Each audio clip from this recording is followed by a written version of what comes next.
Assalamualaikum warahmatullahi wabarakatuh. Selamat siang teman-teman. Kembali lagi bersama saya Risma Drapsari di mata kuliah akuntansi perpajakan. Nah, untuk pertemuan hari ini sudah bagikan materinya melalui WhatsApp group ya.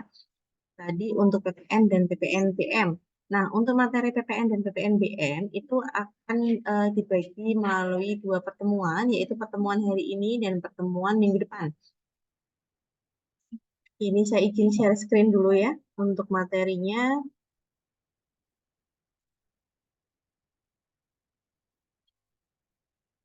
Oke, untuk materinya sudah terlihat ya.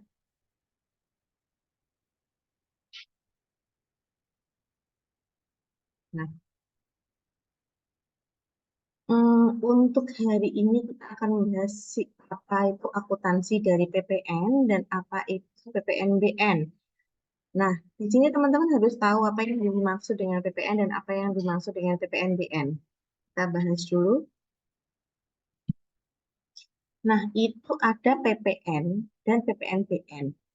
Kalau yang namanya adalah PPN, itu artinya adalah pajak pertambahan nilai.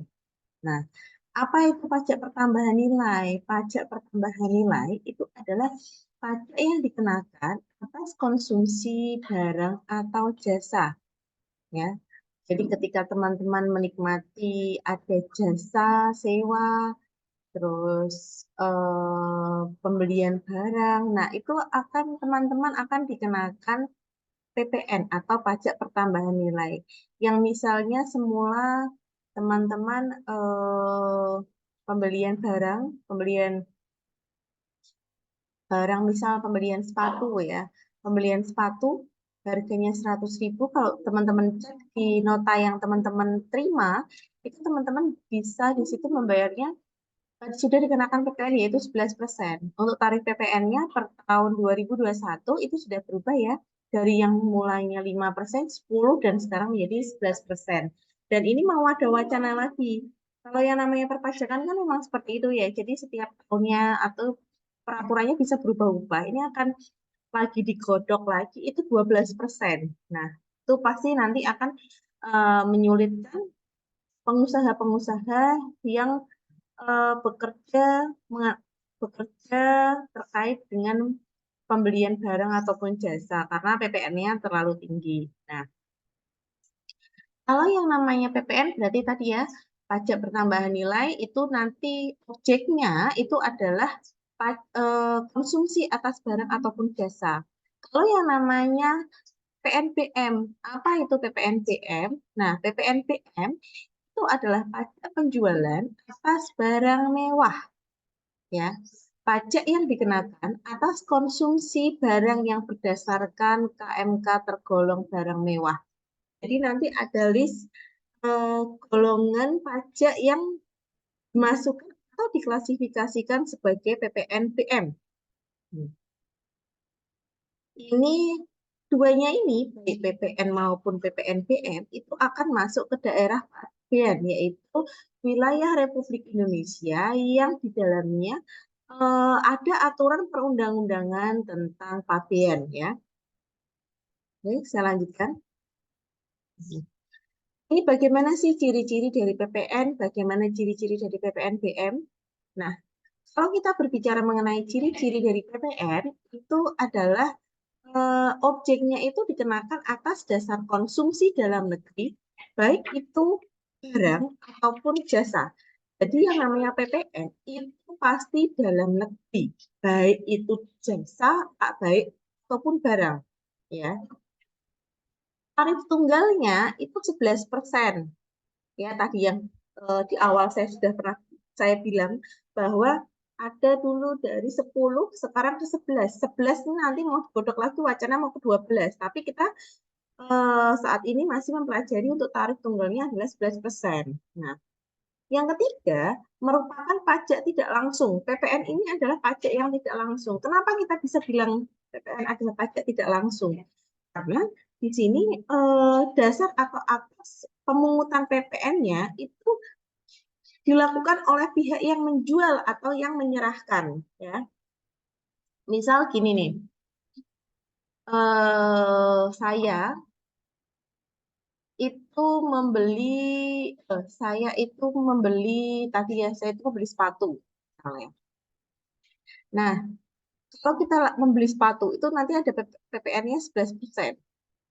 Nah, ini atas pemungutan PPN yang dilakukan oleh pihak yang menjual atau menyerahkan. Jadi saya sebagai pembeli sepatu tadi, saya nanti di nota pasti akan 10, misal harga sepatunya 100.000. Berarti 100.000 ditambahkan dengan 11%. Berarti berapa sepatu yang harus saya bayar? Yaitu adalah 100.000 ditambah dengan 11%-nya adalah 11.000. Nah, yang mungut siapa? Yang mungut ya saya selaku yang menjual sepatu tersebut. Ya. Bukti pemungutannya berupa faktur pajak yang dipersamakan. Jadi, bukti pungutnya nanti ada yang namanya faktur pajak. Kalau kita mau buat transaksi PPN, itu terkait dengan transaksi pembelian barang ya. Nah, kalau transaksi pembelian jasa, misal TVA itu merupakan perusahaan konstruksi. Lalu dia mendapatkan proyek dari CVB. Ya, CVA itu yang punya jasa, CVB adalah orang rekanannya dari CVA tadi.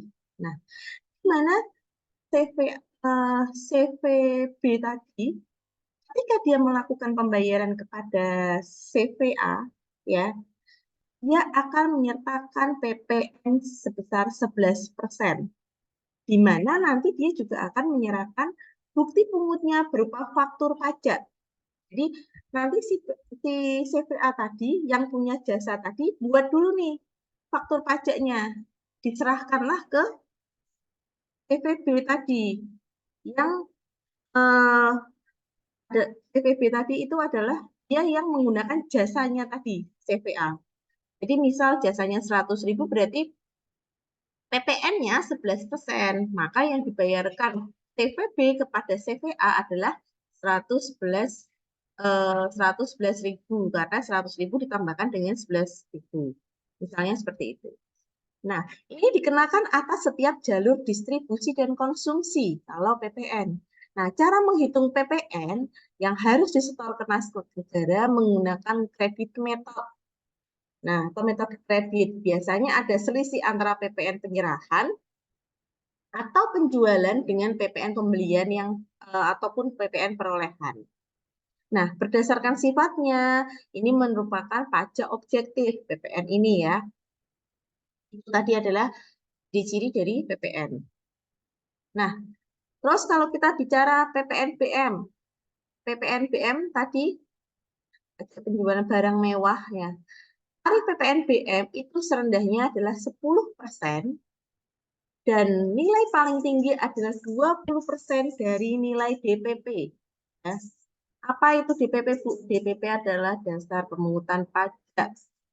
Saya rasa di kuliah perpajakan sudah diterangkan ya, bagaimana itu sifatnya PPN, bagaimana itu sifatnya PPNBM. Nah, di akuntansi perpajakan ini saya hanya mereview dan mengimplementasikannya ke dalam bentuk akuntansi. Nah, saya lanjut lagi ke yang namanya PPNBM. Atas ekspor BKP, BKP itu apa? Di sini kalau saya membuat singkatan-singkatan seperti ini, nanti teman-teman bisa catat atau teman-teman bisa ingat-ingat. BKP itu adalah barang kena pajak. Nah, barang kena pajak yang tergolong mewah itu dengan tarif 0%. Nah, nanti ada beberapa range-nya, apa barang kena pajak yang dia masuk ke dalam PPNBM. Nih, objek pajak PPN. Kalau kita bicara objek pajak umumnya, itu ada penyerahan barang kena pajak. Nih, ada BKP, ada JKP. Kalau saya bilang BKP berarti barang kena pajak. Kalau JKP itu adalah jasa kena pajak dalam daerah pabean oleh PKP. PKP itu apa? PKP adalah pengusaha kena pajak. Ya. Adanya ekspor BKP. Nah, terus pengalihan aktiva, adanya impor BKP, pemanfaatan JKP ataupun BKP tidak berwujud. dari luar daerah Pabean ke dalam daerah Pabean.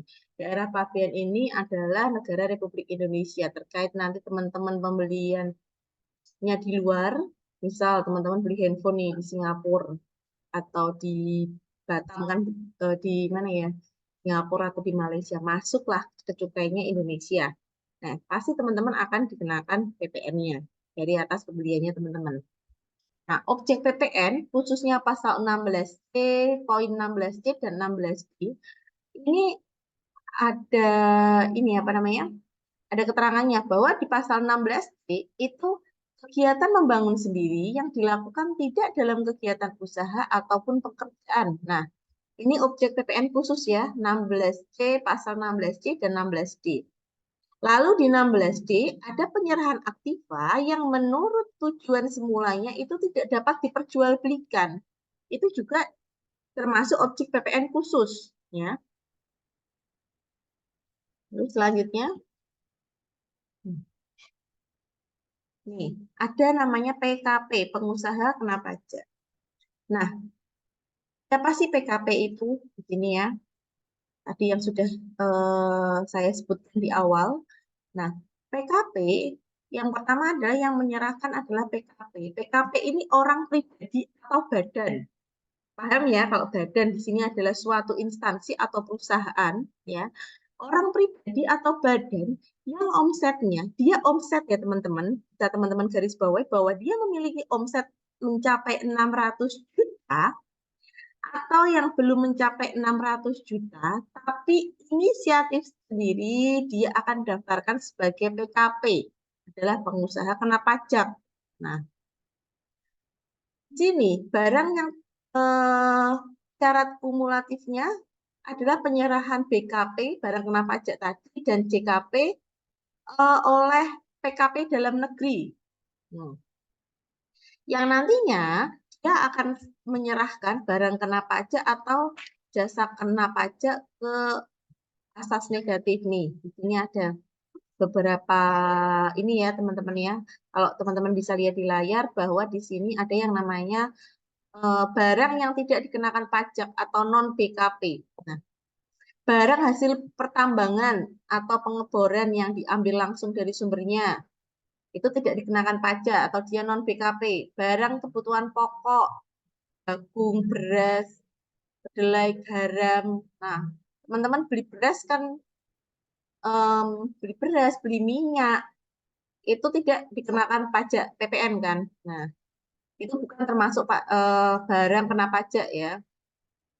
Terus makanan dan minuman yang disajikan di hotel, restoran, warung, dan sejenisnya, tapi bukan catering. Kalau catering, dia akan ada penghasilannya sendiri ya. Terus uang, emas batangan, surat-surat berharga. Nah, itu bukan mengenai barang kena pajak. Nah, kalau JKP-nya apa? Non JKP-nya. Nah, non JKP-nya biasanya adalah ada yang namanya pelayanan sosial. Terus pelayanan sosial tuh ya bisa aja kelurahan, jasanya di kelurahan, pelayanan kesehatan medik, perbankan. Kalau teman-teman mendapatkan layanan dari jasa sosial atau jasa kesehatan itu kan teman-teman nggak mungkin dikenakan pajak ya, berarti itu adalah non JKP atau jasa kena non jasa kena pajak ya. Nih, barang kalau barang itu bisa dilihat ada barang berwujud di dalam akuntansi, ada barang tidak berwujud ya. Kalau barang berwujud itu sifat atau hukumnya itu dia bergerak sama tidak bergerak. Ya, berarti kan kelihatan dia dapat bergerak dan dia tidak dapat bergerak. Kalau barang tidak berwujud itu contohnya bisa seperti saham, obligasi, itu barang tidak berwujud. Kalau barang berwujud, misalnya seperti peralatan, perlengkapan, tanah. Nah, itu termasuk dengan barang berwujud. Barang yang tidak dikenakan BKP, pajak atau non BKP, itu barang hasil pertambangan atau pengeboran yang diambil langsung dari sumbernya. Nih tadi ya, barang kebutuhan pokok, beras, minyak, itu non BKP. Terus uang emas surat berharga itu juga non PKP.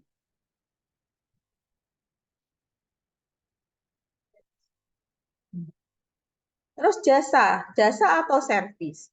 Yang namanya jasa atau servis itu adalah kegiatan pelayanan berdasarkan suatu perikatan atau perbuatan hukum, di mana di situ pelayanan ya.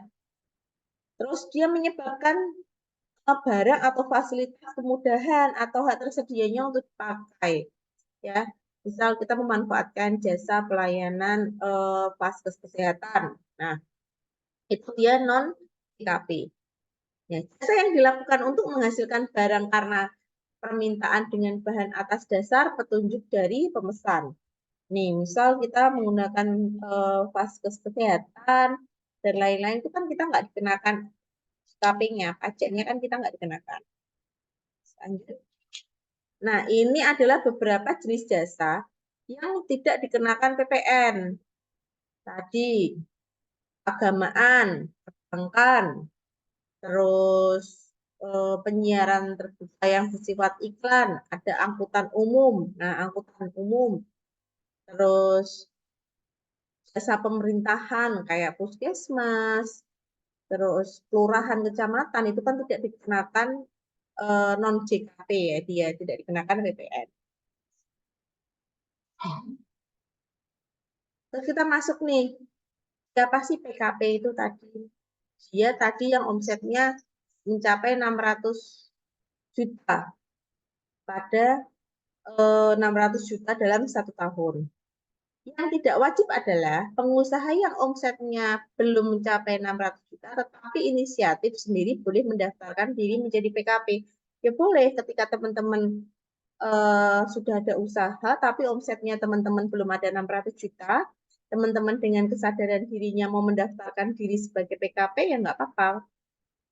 Tapi di sini omset itu tidak wajib. Tapi kalau pengusaha yang omsetnya sudah mencapai 600 juta di dalam 1 tahun, ya berarti dia wajib hidupnya menjadi PKP atau pengusaha kena pajak.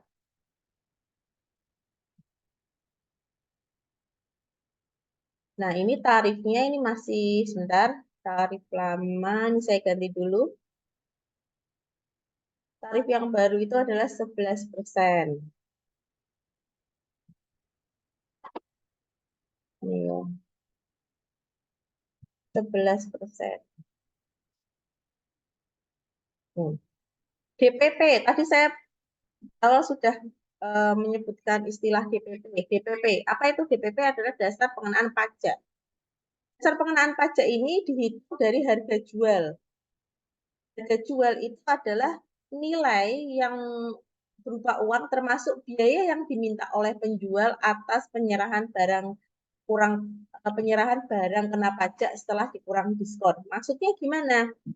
Kita ngitung nilai DPP-nya itu dari mana? Misal, untuk membeli satu lemari, contohnya ya. Untuk membeli satu lemari, harganya 5 juta. Biaya angkutnya 200.000. Berarti DPP-nya berapa? 5 juta apa 5 juta atau 5 juta 200? Nah, DPP-nya adalah 5 juta 200. Karena apa? Di sini yang dimaksud dengan DPP adalah uang tunai yang termasuk dengan biaya yang diminta oleh penjual karena adanya penyerahan barang kena pajak tadi. Nah, ini berarti harganya itu berapa, sama biaya-biaya yang melekat berapa, dikurangi diskon, kalau misal ada diskon, itu termasuk dengan DPP. Ya. Yang kedua adalah penggantian, yaitu nilai berupa uang termasuk semua biaya yang diminta oleh pemberi jasa karena penyerahan JKP setelah dikurang diskon. Ya, sama aja ya kalau tadi barang, terus yang kedua jasa. Terus nilai impor atau yaitu harga impor, terus biaya masuk, terus biaya masuk tambahan. Kalau kita hitung DPP-nya impor. Ada nilai lainnya, yaitu nilai yang diatur tersendiri dalam suatu keputusan Menteri Keuangan. Lalu yang terakhir adalah nilai ekspor, yaitu nilai berupa uang yang termasuk semua biaya yang diminta oleh eksportir. Nah, ini adalah DPP ada 5, pengklasifikasiannya dari DPP. Saya save dulu.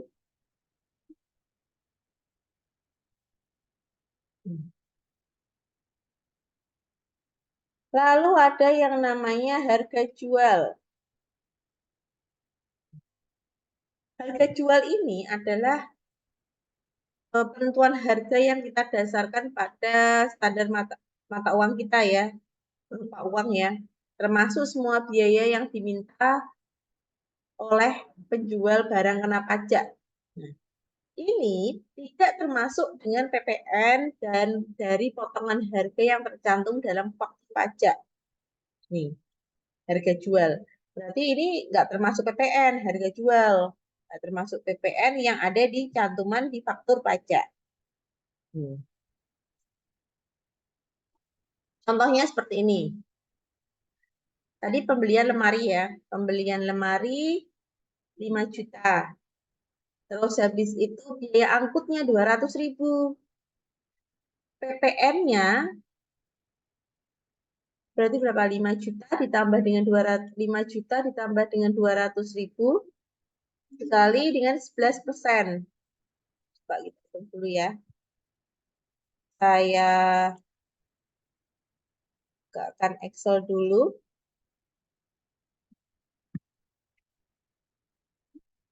Ini saya stop share dulu, saya bukakan Excel-nya.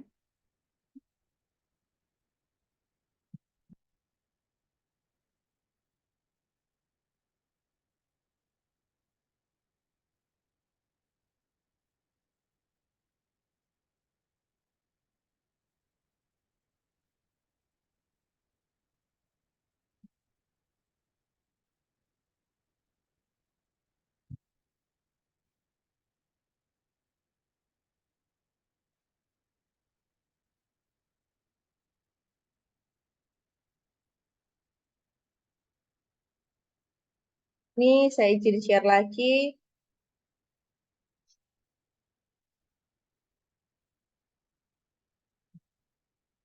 Nih ya.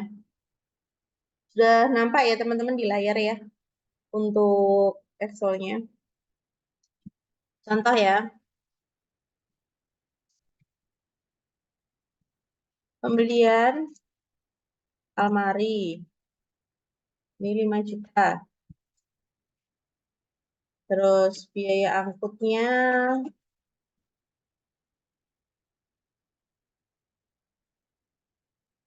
200.000. Diskonnya 50.000.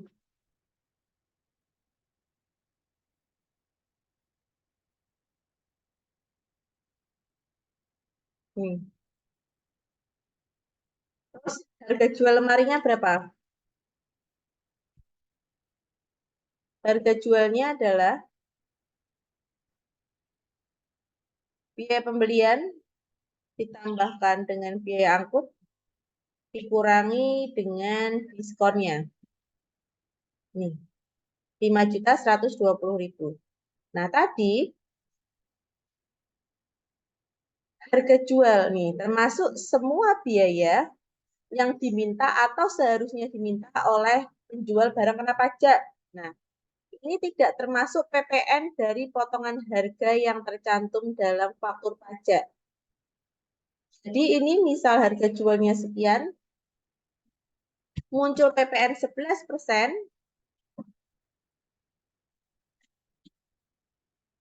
tadi ini dikalikan dengan 11%. Nah, ini PPN-nya, PPN dari pembelian lemari ini. Nah, yang dimaksud harga jual hanya ini, bukan harga jual ditambahkan dengan PPN. Nih ya, bukan ini. Bukan ya, bukan ini harga jualnya. Nih, harga jualnya bukan ini. Kalau nyatet di uang, kalau nyatet di pembelian, berarti harga jualnya mana? Harga jualnya ini. Nih, yang 5.150 ini 5.716 ini bukan harga jualnya setelah ditambahkan PPN. Saya stop share lagi, saya kembali ke PPT. Bentar.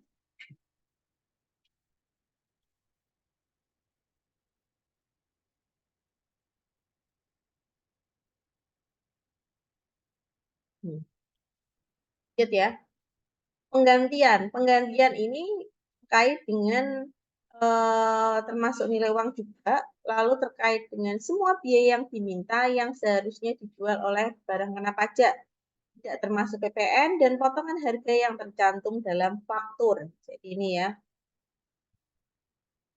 Terus kita bahas nilai impor.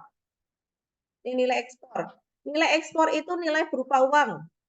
Dan satuan mata uangnya kalau kita adalah rupiah ya teman-teman ya. Terus di sini termasuk biaya yang seharusnya itu diminta oleh ekspor yaitu nilai yang tercantum dalam dokumen pemberitahuan ekspor barang. Jadi nanti ketika ada barang masuk melalui bea cukai itu ada yang namanya PEB atau pemberitahuan ekspor barang. Ada dokumennya lengkap. Nah, kita bisa lihat tuh nilai ekspornya di situ berapa. Lalu nilai impor. Nilai impor yaitu harga impor ditambah dengan biaya masuk. Harga impornya itu presentasinya paling rendah adalah 10% dikalikan dengan nilai impornya. Nih ya, kalau ekspor tadi kita bisa lihat di PEB-nya. Kalau nilai impornya bisa kita hitung dengan PPN 10% dikalikan dengan nilai impornya. Ini ada DPP lain-lain. Keputusan Menteri Keuangan tahun nomor 567, Keputusan Menteri Keuangan 04 tahun 2000 ini mengenai dasar pengenaan pajak bagaimana telah dirubah dari 567 tahun 2000 dirubah ke 251 AMK 03 garing 2002 ya. Tadi sudah dirubah untuk peraturan DPP-nya. Ini ya, untuk pemakaian sendiri. DPP itu dihitung dari harga pokok penjualan, harga jual atau pengganti dikurangi laba bruto. PPN dihitungnya 10%. Nah, PPN-nya ini sudah ganti jadi 11%.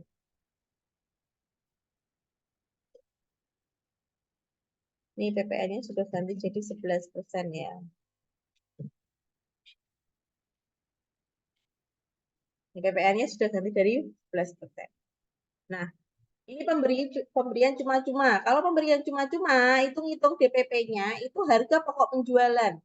Harga jualnya berapa, dikurangi laba bruto. Terus PPN-nya 11% dikali dengan harga pokok penjualannya berapa.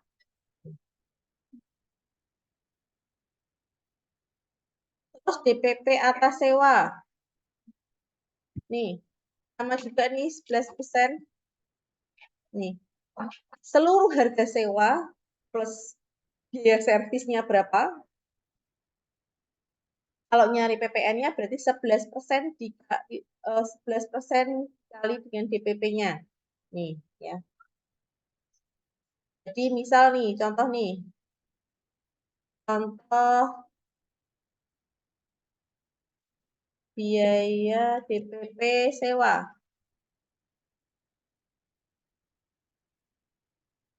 Harga sewa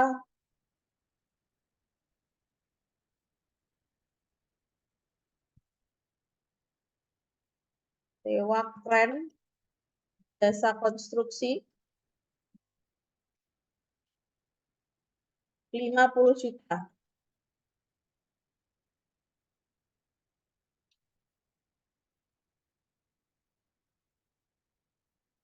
Biaya mobilisasi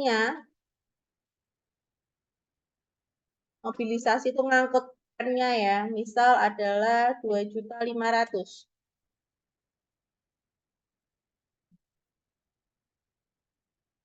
DPP-nya berapa teman-teman?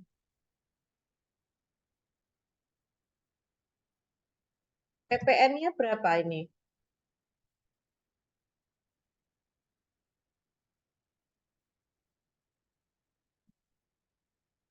DPP-nya adalah ini tambahkan dengan ini. Nih, DPP-nya.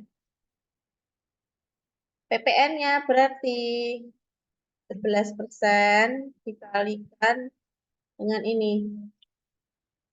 Nah, nanti yang membayar, berarti yang harus dibayar, bayar sewanya adalah ini. Ini ditambah dengan ini. Nah, ini yang harus dibayarkan sewanya. Pajaknya ini DPP-nya, ini pembayaran sewanya. Ini ya, paham ya teman-teman ya. Jadi ini saya kasih warna beda. Nih, nah.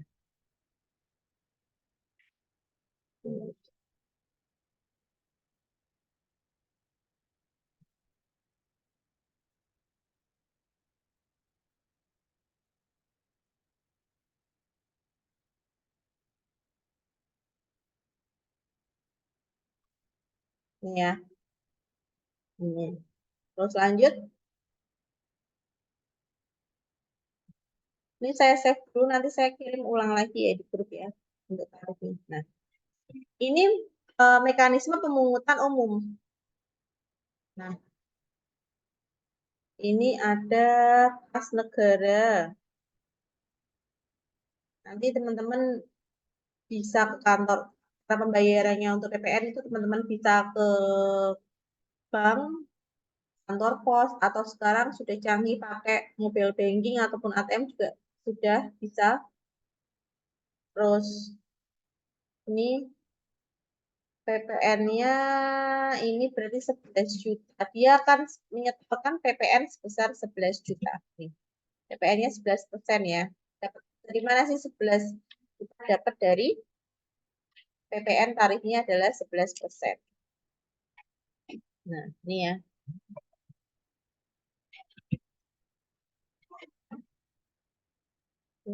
Selanjutnya, ini adalah cara mudah memahami perhitungan PPN. Di sini ada faktur pajak masukan, ada faktur pajak keluaran. Nih, penjual menyerahkan barang, muncullah faktur pajak keluaran, terus ketika pembeli memperoleh barang atau jasa tadi, ada namanya faktur pajak masukan. Ya. Oke. Oke, teman-teman, hari ini kita membahas masalah ini ya tadi ya PPN dulu dan PPN BM itu sampai dengan DPP. Nanti ada tugas yang akan saya berikan terkait dengan DPP di siapatnya teman-teman, silahkan dicek, silahkan dikerjakan untuk kuisnya. Minggu depan kita membahas mengenai faktur. Ini ya, faktur pajak. Ya. Ada berapa sih faktur pajaknya? Masih dalam satu slide yang sama. Materinya saya kirimkan untuk pertemuan hari ini dan pertemuan minggu depan. Ya. Ini saya stop share. Baik, teman-teman, saya akhiri. Nanti untuk tugasnya bisa dicek di siakat masing-masing kuis ya. Jadi kalau untuk kuis, prinsipnya saya tidak membukanya terlalu lama karena kuis. Jangan lupa teman-teman absen, disiapkan dan berkomentar di kolom live chat ataupun siakat yang sudah tersedia. Terima kasih, saya pamit undur diri. Wassalamualaikum warahmatullahi wabarakatuh.